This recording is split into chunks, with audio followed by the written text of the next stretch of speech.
Amado Deus, Pai querido, nós te glorificamos por esta hora preciosa, por este momento, ó Deus, com este dia lindo que o Senhor nos tem dado, Senhor, este momento inigualável na Tua presença. Nós queremos, ó Deus, receber de Ti a graça, o entendimento, a compreensão, ó Deus, discernirmos o nosso tempo, os nossos passos, discernirmos o Teu chamado, ó Deus, o Teu impulsionar, discernirmos, ó Deus, a Tua vontade. Ajuda-nos, ó Deus, pois está escrito que sem Ti nada podemos fazer. Por isso, Pai querido, Pai amado, nos dá esta compreensão, porque o Teu povo perece por falta de entendimento, por falta de conhecimento, e nós aqui estamos, ó Deus, colocando as nossas mentes e os nossos sentimentos no Teu altar, para receber de Ti, para que o Teu nome possa enfim ser glorificado, em nome de Jesus. Amém. Amém. Vem sentar.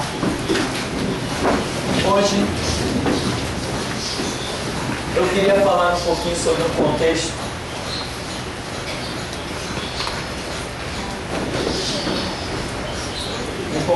que já está na minha memória. Eu confesso que já tem mais uns 2 meses que isso vem me perseguindo. O contexto casamento,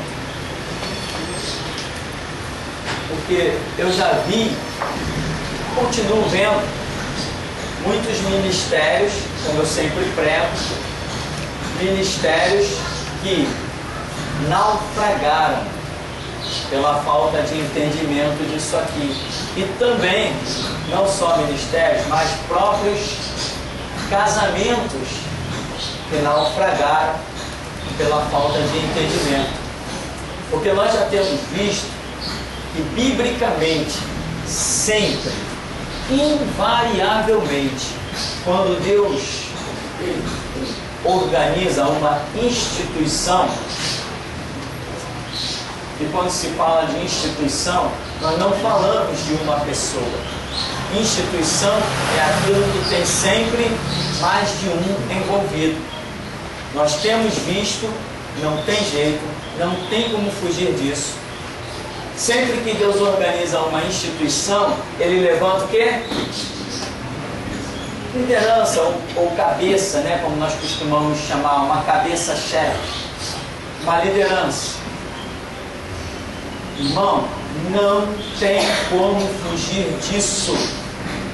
Eu conheço algumas igrejas que não tem pastor. Eu falei assim, ué, como é que funciona lá? Não, cada dia um irmão dá a palavra, porque nós entendemos que todos têm a palavra. Eu falei, está errado, não é igreja e Deus não está nesse negócio. Porque biblicamente está errado, não é igreja e Deus não está nesse negócio. Tem que ter um líder, pois o modelo sacerdotal, ele atravessou gerações. E Jesus, no Novo Testamento, confirma, dando liderança a Pedro, dando liderança a Paulo, a Tiago, a Timóteo, a João. O conceito de liderança em instituição levantada por Deus sempre existiu e não tem como fugir disso. Davi foi um rei, e Deus prometeu que sobre o trono de Davi não faltaria rei. Então Deus está dizendo que teria sempre uma liderança. São conceitos bíblicos que nós precisamos estar no dia a dia meditando na Escritura para compreender. Eu conheci umas ouvintes da rádio aqui de Santa Teresa que tinham um grupo, e elas até constantemente me chamavam para esse grupo lá, e eu desprezei. Porque era um monte de gente que se reunia semanalmente, parece aos sábados, e lá aquele velho papo. Hoje prega uma, no outro sábado prega outra, no outro sábado prega outra. Eu falei assim, o que vocês estão fazendo? Estão brincando de igreja? Não, porque todos temos a palavra. Eu falei, está errado. Deus não está nesse negócio. Vai orar, vai vir a direção de Deus. Pronto, acabou a amizade logo logo. A verdade tem esse preço, né? A verdade faz amigos, mas também faz inimigos.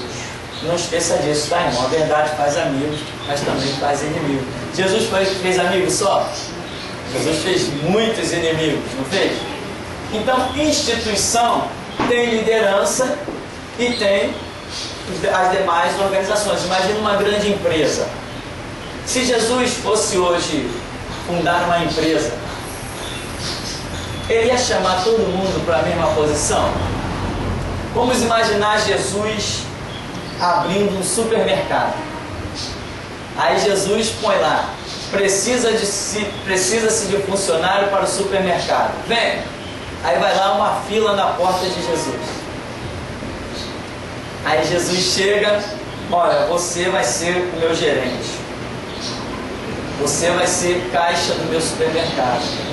Você vai supervisionar os caixas. Você vai ser o que vai organizar, contar o dinheiro. Você vai ser responsável pelas mercadorias dos fornecedores que chegam, conferir, pagar os fornecedores. Você vai ser responsável pelo marketing da minha empresa, colocar as minhas notícias da minha empresa na internet, na televisão, nas rádios. Cada um vai fazer uma função diferente. E quem é o chefe geral? Eu sou o chefe. Jesus diria, eu sou o chefe. Qualquer problema que vocês não resolverem, vem falar comigo que eu vou resolver. Então, nós vemos no casamento, vemos, por exemplo, marido, mulher e posteriormente filhos. Aí nós temos uma instituição.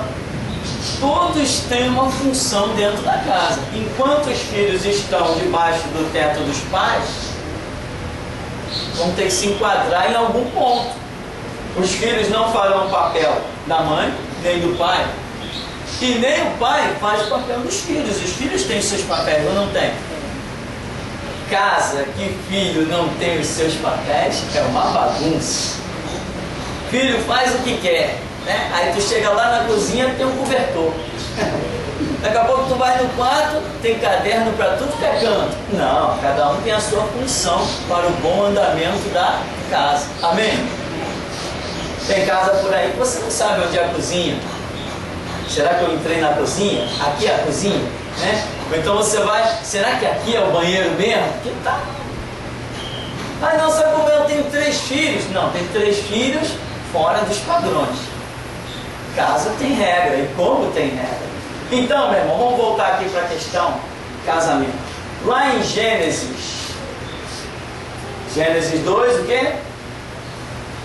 24, diz o quê? Portanto, deixará o homem seu pai e sua mãe e unir-se-á à sua mulher. Este é o primeiro conceito de casamento, em que o homem deixa seu pai e sua mãe e se une à sua mulher. Ora, mas quando Deus deu essa palavra, nós ainda não identificamos pai nem mãe. Porque o cenário ali que nós estamos nos deparando é quem? Adão e Eva. Adão e Eva não tinham nem pai nem mãe. Amém? Mas Deus já está dizendo que vai deixar pai e mãe, porque Deus já está na sua onisciência vendo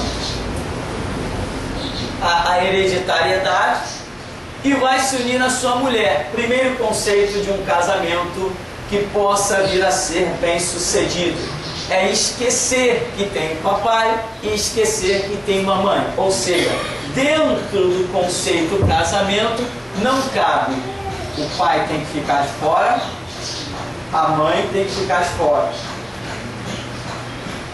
Se o casal não souber viver essa separação dos conceitos do casamento, não é dizer que um pai não possa ajudar, ao contrário, eu diria que tem até a obrigação de ajudar. Não é dizer que uma mãe não possa ajudar, ao contrário, eu acho que uma mãe tem até a obrigação de ajudar. Nós que de alguma maneira talvez tenhamos a vida já mais estabilizada e possamos ajudar os outros, eu acho que temos a obrigação de ajudar. Agora, até nós temos que saber os limites da nossa ajuda. Você concorda comigo? Temos que saber até que ponto podemos ir. Já viu aqueles conceitos? Minha filha, você tem que me ouvir porque eu tenho experiência de vida. Não tem que ouvir porque tem experiência de vida. Todo mundo vai crescer, caminhar e todo mundo vai ter as suas experiências de vida. Se alguém não viver as suas próprias experiências, não será apto para a continuidade da vida. Então eu tenho que saber os meus limites. Não adianta eu querer tirar todas as pedras do caminho, porque eu não estou formando uma pessoa habilitada para a sociedade. Todo mundo tem que aprender a dar as suas topadas, levantar e ir em frente. Ou não tem? Pode acreditar que tem. Pode acreditar que tem. Então nós temos limites. E o casal tem que saber impor limites. Não, mamãe, até aqui tu pode ajudar. Daqui para frente não se mete. Não, pai, tudo bem. Tá, até aqui, daqui para cá. Não, é comigo. Porque todos nós temos dentro de nós alguns conceitos que já falam muito alto. Então, irmão, o conceito do casamento bíblico é marido e mulher. Deixará o homem, seu pai e sua mãe, e unir-se à sua mulher. Ah, pastor, mas está dizendo que deixará o homem. Não disse deixará a mulher. Não posso carregar a minha mãe? Não pode não. Tá? Não pode não, não pode não. Isso é uma coisa realmente muito séria. Ah, mas minha mãe é idosa, meu pai é idoso. Opa! Prestar ajuda e assistência é uma coisa que nós temos a obrigação de fazer. Pois a Bíblia diz que honrarás o teu pai e a tua mãe. Este é o primeiro mandamento com promessa. Ajudar pai e mãe, se nós tivermos na condição de ajudar, também é obrigação nossa. Até mesmo como cristão. Se eu ajudo um estranho, por que eu não vou ajudar meu pai e minha mãe? Então, prestar ajuda é uma coisa, mas reconhecer os limites é importante, irmão. Por isso que eu prezo muito pelo fator oração. Porque na oração você percebe até o ponto em que você pode ir e o ponto que você não pode traspassar. Por isso que eu sempre digo, hora de decisão é hora de oração. O conceito de casamento, Gênesis 2:24, já demonstra essa situação. E uma vez ainda bem que ninguém mais me chamou para pregar em casamento, né? Que o chicote desce em sogra, em nora, em quem mais vier pelo caminho. Acho que ninguém mais vai querer me chamar para casamento, não. Então, esse é um conceito. Outra coisa que nós sempre falamos é o conceito certidão. Só uma palhinha, porque temos um estudo aí longo sobre isso. O conceito certidão não faz parte do casamento. Ninguém é casado porque assinou um papel. O conceito do casamento, ele está dentro de respeito, paz, harmonia, compreensão, entendimento, amor. Esse é o conceito bíblico de casamento. Quando Deus instituiu o casamento, não pensou em papel. O Adão, Fiuí, vem cá, assina aqui. Eva, assina aqui. Tem testemunha aí? Não tem. Como é que fica? Então, o conceito de casamento não é papel, não é assinatura. Ninguém é casado. E, incrivelmente, dentro das igrejas hoje, nós ainda vemos algumas denominações por aí, pessoas dizendo, mas eu sou casada no papel. Eu digo assim, joga o papel no lixo. Acaba com o casamento, então. Se é o papel que mostra o casamento. E se esse papel pegar fogo, como é que fica? Ninguém, meu irmão, é casado por causa de um papel. O casamento bíblico, ele é devido a conceitos, princípios, ideologias. Não é por causa de um papel. Tem gente que tem papel. Se você quer assistir um daqueles filmes dos gladiadores, é só filmar a família da pessoa. Tem papel, mas é espada e foice para todo lado, a todo instante. Isso é casamento? Não é casamento. E tem gente que não tem papel. Mas é paz, harmonia, educação dos filhos, buscar Deus, estar na igreja. Isso é casamento.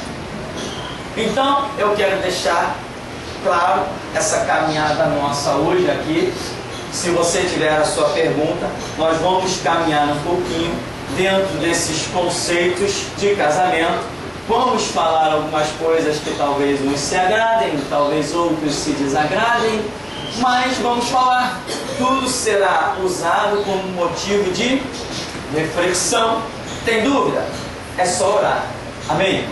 Hora de decisão é hora de oração. Um conceito que eu quero falar aqui sobre casamento é o seu dia a dia. Você tem que ver, meu irmão, se no seu dia a dia existe um conceito de casamento. O casamento, ele tem uma balança. Ele tem a harmonia, mas do outro lado ele também tem algumas diferenças, algumas desavenças. É necessário entender isso. Quando essas diferenças aparecerem, irmão, é necessário parar com calma. Eu nunca vi ninguém resolver nada com discussão. Nesses anos todos de vida que eu tenho, eu nunca vi discussão resolver nada. Está de cabeça quente? Para, vai para um canto e depois volta para conversar com os ânimos frios. Porque ninguém resolve nada quando o sangue está quente. Mas quando o sangue esfria, você até pode cair na real e dizer assim, não, eu estou errado. Mas na hora do sangue ferver, mesmo que a tua consciência diga que você está errado, você quer manter a sua razão. Então, existe na balança a parte do dia a dia de harmonia e sempre tem as desavenças também. Outra coisa importantíssima que muita gente se confunde em casamento é a individualidade. A Bíblia diz: deixará o homem seu pai e sua mãe, unir-se-á a sua mulher, e serão ambos uma só carne, mas não uma somente. Uma só carne é um conceito que tem sido muito mal entendido, terrivelmente mal entendido. Todo ser humano possui uma individualidade. Quando Deus une duas cabeças em casamento, não quer dizer que a individualidade de cada pessoa deixou de existir. Se você quer um casamento que caminhe de uma maneira harmônica, tem que respeitar a individualidade um do outro. Tem que respeitar, entendeu, irmão? Tem que respeitar. Tem gente que não aceita que o marido tenha segredo. Não quero falar sobre isso. Não, mas eu sou tua mulher, tem que falar. Está escondendo alguma coisa de mim? E a individualidade do ser humano está sendo desrespeitada. Marido não tem que participar tudo da mulher, ele tem que participar o que ele acha que tem que participar. Mulher não tem que participar tudo da marido, ela tem uma individualidade. E isso não é respeitado. Está escondendo coisa de mim, está aparecendo aqueles programas de câmera escondida, né? A mulher vai lá no psiquiatra, sei lá, o camarada hipnotiza a mulher, aí a mulher usa um nome falso. Qual o nome que você relaciona a amor ou a sexo? Aí a mulher pega um nome qualquer lá e cita, e o marido está vendo aquilo, depois ele vai em cima, que nome é esse? Né? Quem é fulano? Já viu essa câmera escondida? O camarada fica doido. Não, mas eu não sei. Não, mas como que não sabe? Tem que se explicar. E não sei o que. Você vê que aquele camarada, ele tem um espírito de possessão. Ele é possessivo, ele quer domínio, ele não aceita que nada fuja ao seu controle. Espírito de possessão. Nunca vai viver em paz. Está arriscado, novo tem uma parada cardíaca, problemas cardiovasculares, etc. Então, meu irmão, aprenda a respeitar a individualidade. Quando Deus criou o casamento, Ele não disse que a mente de um se neutralizaria em favor do outro. Mulheres possuem ministério? Possuem. Mas uma mente que é cativa não tem ministério, só a mente que é liberta. Como Jesus disse, pois o Filho vos libertar, verdadeiramente sereis livres. Meu irmão, guarde mais este conceito. O conceito da individualidade. Né? Você confia no seu marido? Quem confia no seu marido? Confia, né? Mais ninguém, né? Só. Quem confia na sua esposa aí? Bom, os homens tiveram mais coragem. Levantou mais mão. Confia, né, meu? Confia, né, Juarez? Se tua esposa hoje disser assim, olha, eu vou precisar passar 2 dias fora, não vou dormir em casa 2 dias. Vai.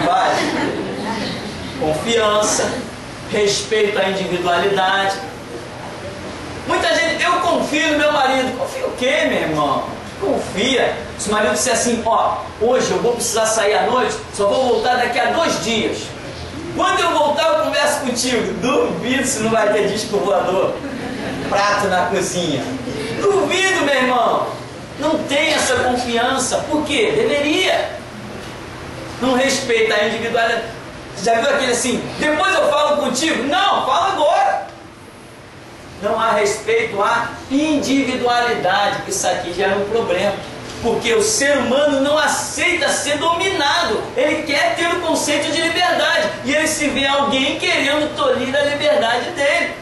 Isso aqui a qualquer momento pode explodir. Então, você confia, né? Confia, né, querido irmão Francisco? A irmã Naí disse que confia no irmão, né? Então vamos sair hoje para jogar uma bola e voltar semana que vem, tá? Quando a gente voltar, volta junto. Aí apanha eu e você. Então, essa história da individualidade, meu irmão, é importante. Você tem que olhar para a pessoa que está do seu lado e dizer assim, essa pessoa que está do meu lado é livre. Ela tem conceitos. Existem regras, tanto para mim quanto para ela. Mas ela é livre. Ela não pode andar na palma da minha mão. Ela não pode andar no meu domínio.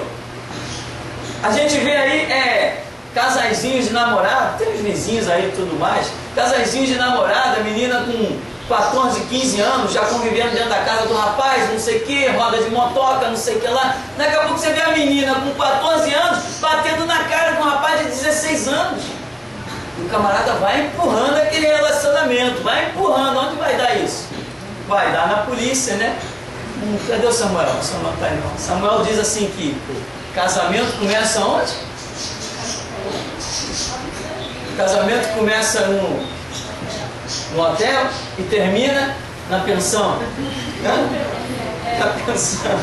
Samuel viu isso aí na televisão. Tu viu? O casamento começa no hotel e termina na pensão. Falei, tem fundamento. Tem que saber, irmão, uma coisa. Você foi criado, mesmo que você tenha irmão gêmeo, a sua cabeça, ela é livre. E você não vai aceitar ser dominado facilmente. E o seu cônjuge tem que entender que você é livre. E se ele tentar te dominar, ele acaba te fazendo infeliz. Não é isso? Quantas pessoas nós conhecemos? Eu conheci, quando era criança, uma dona que morou aqui em frente, lá na rua de frente. A dona chegou ao ponto do suicídio, nem vou descrever como. Por quê? O marido saía de casa e dizia assim, ó, não te quero na rua. Não te quero na rua. E tem mais, não te quero nem olhando pela janela. Era um ciúme doentio, uma possessão doentia, que a mulher, para que alguém comprasse alguma coisa, ela tinha que pedir, ou ele deixava tudo. Se eles, quando chegasse, se ele soubesse que a mulher tinha olhado pela janela, o corpo, isso não é um casamento? Não, isso não é um casamento. Mas era numa época em que o divórcio ou a separação era uma vergonha para a mulher. Hoje, o divórcio tem se tornado uma valentia para a mulher, ao invés de uma vergonha. Os tempos mudam. Conceito que eu quero que você entenda, irmão. Você não é dono da sua esposa, e você, minha irmã, não é dona do seu marido. Você confia no seu marido? Quem confia? Confiam, né? Nós vamos marcar um churrasco aí para assumir uns 3 dias. Vai ver. Quando voltar, por onde você andou? O que você fez? Não, eu estava comendo umas carnes lá, fazendo um churrasquinho. Mentira! Ou não é? A individualidade tem que ser respeitada. É um conceito que o ser humano nasce com ela e tem que morrer com ela. O ser humano que não aprende a ser, não aprende a caminhar, sustentando a sua individualidade, ele nunca, você sabe o que é nunca? Ele nunca alcançará perante Jesus Cristo um ministério. Jesus Cristo não conta com escravo, só conta com livre. Ah, mas o que eu faço? Mas meu marido é possessivo, meu marido é terrível, ele me ameaça, ele faz, ele acontece. Existe uma palavrinha chamada divórcio. Cristo é mais importante que o teu marido, ou não é? Cristo é mais importante que a tua esposa. Meu irmão, eu não suporto ver ministérios fracassarem por causa de casamento. Não tem sentido. Não foi os nossos cônjuges que morreu por nós na cruz e não derramou sangue. Nós precisamos entender que ministério não é coisa dada a qualquer um. E ministério não é dado para quem não aceita ser livre. Tem perguntas aí?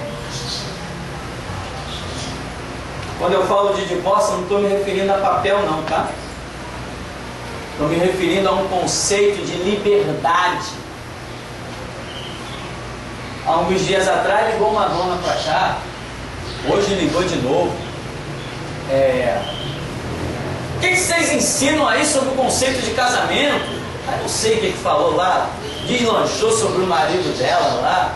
A minha esposa falou assim, olha, aqui a gente ensina a Bíblia, cada um segue o que quer.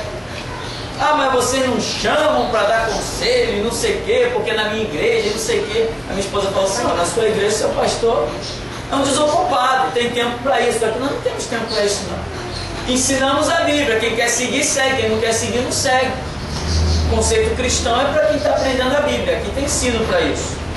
Já pensou, irmão, ficar chamando para dar conselhozinho a um a outro? Não se faz mais nada na vida. Bom, o conceito então, eu deixei essa palavra aqui, ministério, enfatizada, para que você não esqueça que sem a sua liberdade, sem a sua individualidade, você não poderá alcançar o ministério. Eu conheci alguns casos, principalmente de Assembleias de Deus, mas alguns da Batista também, que dizia assim, irmão, estou querendo me dedicar à obra, mas estou esperando a minha esposa se posicionar. Né? Eu digo, vá esperando, quem sabe um dia no inferno ela não se posicione e você do lado dela. Porque ministério não se espera por ninguém. O chamado de Jesus Cristo não depende de terceiros. Deus me chamou, acabou, chamou a mim. Por quê? Porque eu sou um ser individual. Meu chamado não depende do meu casamento, não depende dos meus filhos, não depende do meu vizinho, não depende do meu pai, não depende da minha mãe. Agora, se eu sou um ser humano dependente, não tenho chamado. Eu preciso ser livre. A minha individualidade tem que funcionar para que haja um conceito de chamado ministerial na minha vida. Se eu não sou livre, primeiro eu preciso ser livre para depois assumir o ministério. Já pensou? Uma mulher que tem um ministério e naquele dia Deus precisa contar com ela na sua casa, na igreja. Aí o marido vem e diz assim, não, hoje tu não vai na igreja não. A quem obedecer? Eu estou mostrando, meu irmão, a realidade do que é o ministério. Agora, se você tem um casamento que realmente Deus está nele, nunca o seu marido vai dizer, hoje você não vai à igreja. Só que tem muita gente que está zelando muito mais pelo seu casamento do que pelo seu ministério. Nesse lugar nós zelamos com o ministério. Se o casamento vai bem, se junta ao ministério, muito que bem, maravilha, graças a Deus. Mas se tiver que jogar na balança o ministério ou o casamento, eu fico com o ministério. E te garanto, Jesus também fica com ele. Eu tenho as minhas experiências próprias, conheço muitas coisas nesses 23 anos de caminhada, e o que eu nunca vou querer para a minha vida, nem para a sua, é o que eu vi na vida de outros. Pessoas que esperaram posição da esposa durante 15, 20 anos, aí hoje simplesmente estão separados porque não aguentaram mais a carga. Perderam, além do casamento que nunca existiu, ainda perderam o ministério. Porque Jesus não fica de braços cruzados esperando ninguém. O chamado dele é na hora. Lá em Gênesis, também em Efésios, parece que é 5, 24, a partir dali, a Bíblia traz um conceito de submissão feminina. Não traz? Você já leu? Você concorda? Bom, se você concorda ou não, nós vamos examinar o que o texto bíblico diz. Paulo e também Pedro e também Deus, segundo Moisés lá em Gênesis, demonstra que o homem teria um domínio. O homem teria um domínio. Por quê? O conceito de Deus, desde o princípio da instituição, nós vemos que o homem ele serve o quê? O homem serve como um sacerdote individual da sua casa. Não é isso que vemos? É isso que vemos seriamente. Tanto que quando lá no Pentateuco, Moisés escreve dizendo: se uma mulher fizer um voto e o seu marido não se opor, o seu voto será aceito. Mas se o seu marido se opor ao voto dela, ela estará livre daquele voto. Deus não vai cobrar dela. Sentiu o peso sacerdotal que tem o homem? Porque quando a mulher faz o voto, como esposa e dentro de um lar, a questão não é simplesmente a mulher fazendo um voto. Um voto de uma mulher dentro de uma casa, ela pode estar mexendo em toda a estrutura familiar, em toda a estrutura do lar. Então depende da autorização daquele que é a autoridade máxima dentro do lar, que é o homem. Então quando a mulher fazia os seus votos, se o homem olhasse e dissesse: não, tudo bem, o voto dela valia, ela tinha que cumprir. Mas se o homem dissesse assim: não, esse voto aí eu não concordo com ele, acabou, está aniquilado. Mas estamos falando de um conceito de pessoas ligadas a Deus, um conceito em que o homem é um sacerdote. E hoje, nos dias de hoje em que os homens não são sacerdotes, que nem aquele macumbeiro, né? Achava que estava dizendo alguma coisa. Não, eu sou casado com uma crente de nome Ruth. Coitada. Ela pensa que é crente, ele pensa que é casado com uma crente, e imagina, uma crente casada com um babalorixá. Vê se cabe na cabeça de alguém. Comunhão existe, que harmonia existe. Não, ou os dois são luz ou os dois são trevas. Não tem condição. Não tem condição. Não tem condição. Então, aqui o conceito de lar, em que a mulher está inserida dentro de um lar, onde o homem é o líder desse lar. Eu sei que por aí em alguns lugares não é, né? O homem tem a última palavra, né? Tá bom, amor, já vou. Aquela velha história, né? E nem um camarada falou assim: rapaz, a minha mulher para falar comigo tem que falar de joelhos. É mesmo? Quando ela fala, eu estou debaixo da cama escondido. Ela tem que se ajoelhar para falar comigo. Eu fujo. É piadas que as pessoas contam por aí, né? Aí vem aqueles títulos: não, minha mulher é uma verdadeira polícia, minha mulher é um sargento. O que é isso? É um espírito de possessão, de domínio, que não pode existir dentro de um casamento, né? A esposa está falando no telefone, daqui a pouco vem o cara. Está rodando que nem um lembrar. Está rondando ali. Botou, quem era? O que queria? Parece aquela música do cara, né? Onde estava? Que vestido usava? Irmão, esquece isso. Deixa a mulher falar no telefone, depois no final, quer participar? Paga a conta no final do mês. Que isso, irmão? Deixa a mulher falar. Que coisa horrível. Deixa ela falar. Sabe que a mulher gosta de falar, sabe?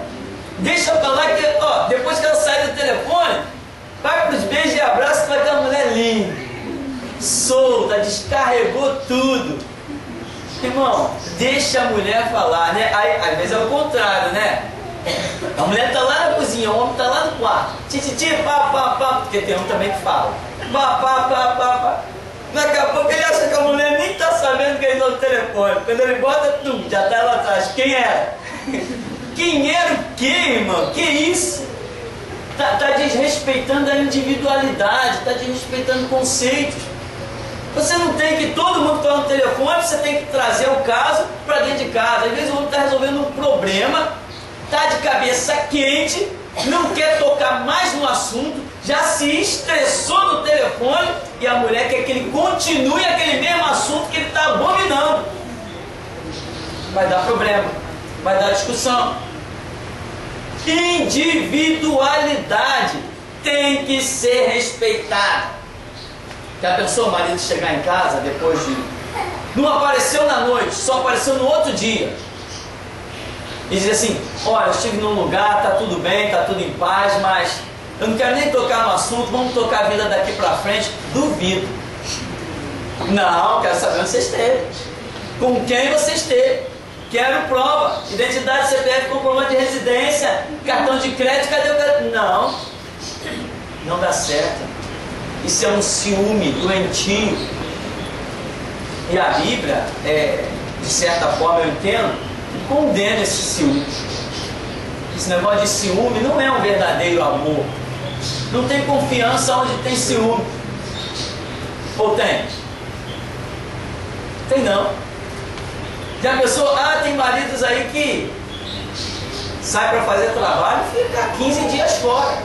Quando eu viajei para o interior ali de Minas, a maioria do pessoal era assim, na cidade não tem trabalho suficiente.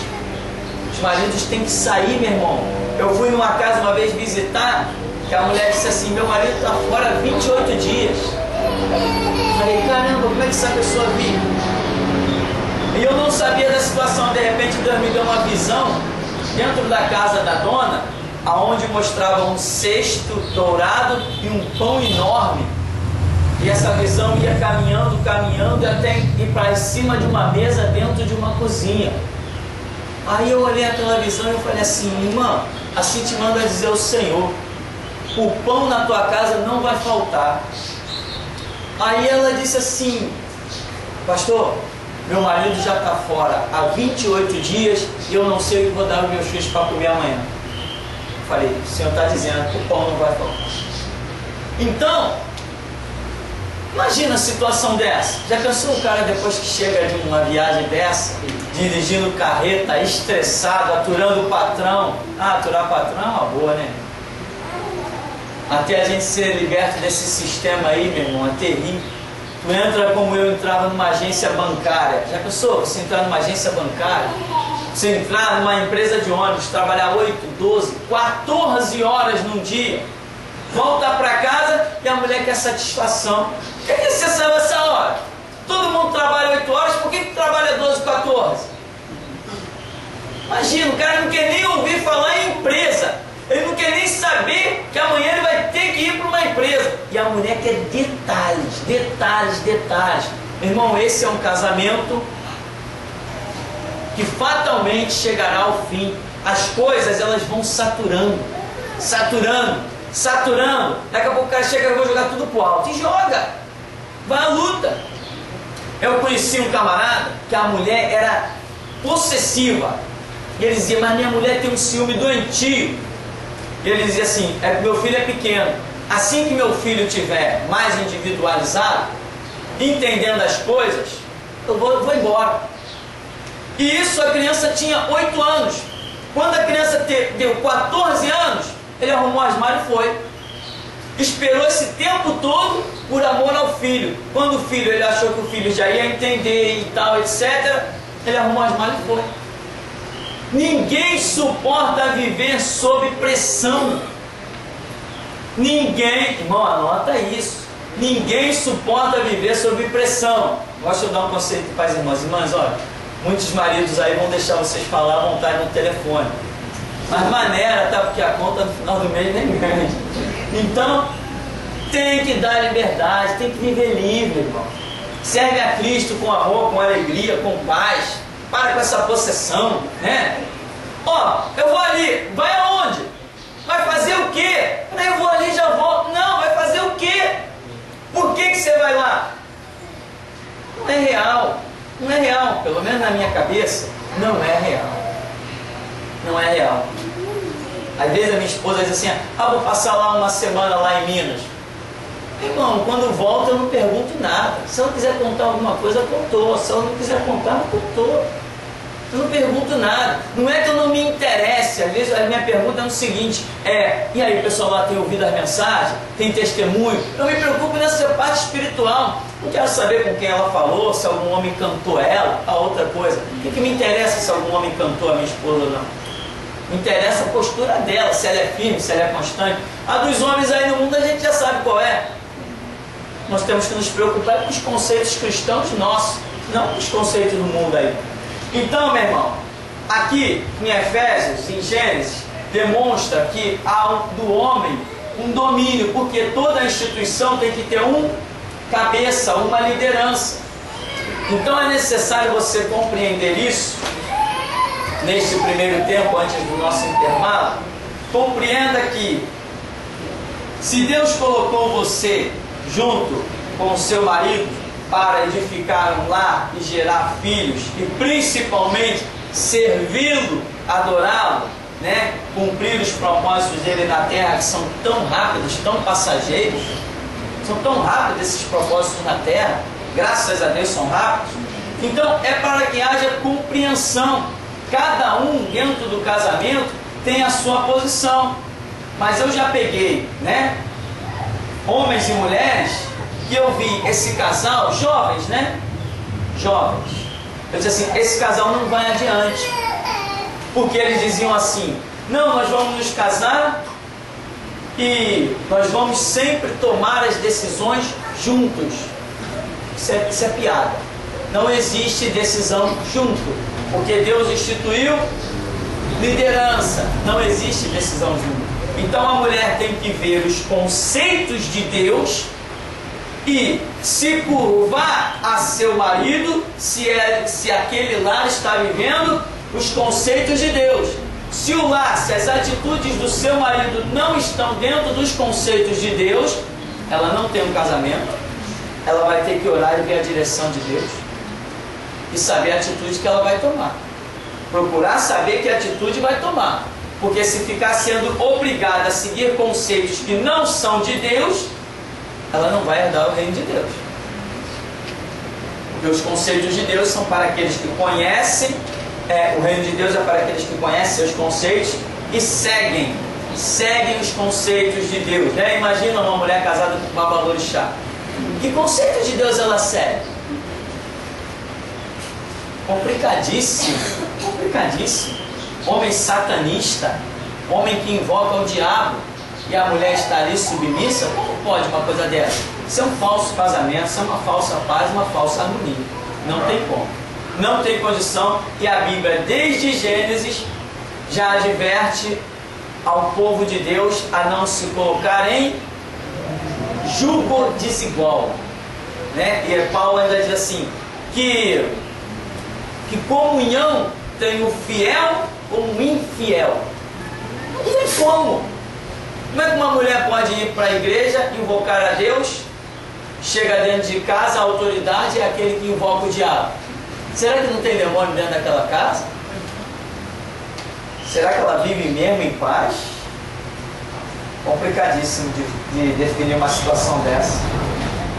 Então, Paulo, Pedro e Gênesis revelam que há uma instituição que é o casamento e revela que a liderança nessa instituição é a pessoa masculina, é o homem. Agora, tem homens que abrem mão da sua liderança dentro de casa. Já é outra questão a ser vista. Quando um homem abre mão da sua postura, da sua liderança, acredite, este homem não possui nenhum chamado ministerial. Homem, meu irmão, desculpe o machismo aí, ou o ismo, seja lá o que for. Homem tem que dizer, na minha casa mando eu. Quem vai me tacar pedra aí? Atira a primeira pedra aqui. Homem tem que dizer que na minha casa mando eu. Entendeu? Respeitando a individualidade da sua esposa. Como eu sempre digo, quem governa com Cristo também governa com amor. Quem governa com Cristo também governa com amor, com carinho, com respeito. Agora, tem coisas que o homem tem que discernir, analisar a Escritura, que o nosso conceito é a Escritura, analisar. Não vamos tomar esse caminho, não. Vamos para oração. O que Deus disser está dito. Outra coisa é, se você é um homem de Deus, que pretende governar com Cristo, esteja também suscetível, propício a que Cristo te diga assim, ó, você está errado. Ou seja, não se coloque como autoridade infalível. Nós não somos papa, né? Ninguém aqui é papa. Então, por mais que eu tenha autoridade, eu posso estar errado. Para isso eu tenho a chance de me retratar em oração, buscar direção. Não adianta botar pé firme. Não é esse o conceito. Aqui mando eu, tá? Aqui mando eu, mas será que eu estou certo? Se a oração me disser, não, esse é o caminho, opa, esse é o caminho. Sinto muito, aqui mando eu, vai ser assim. Agora, se a oração me disser, está errado, eu vou dizer, não, aqui mando eu está errado. Vou mudar. Amém? Vamos dar uma paradinha então, daqui a pouco a gente volta.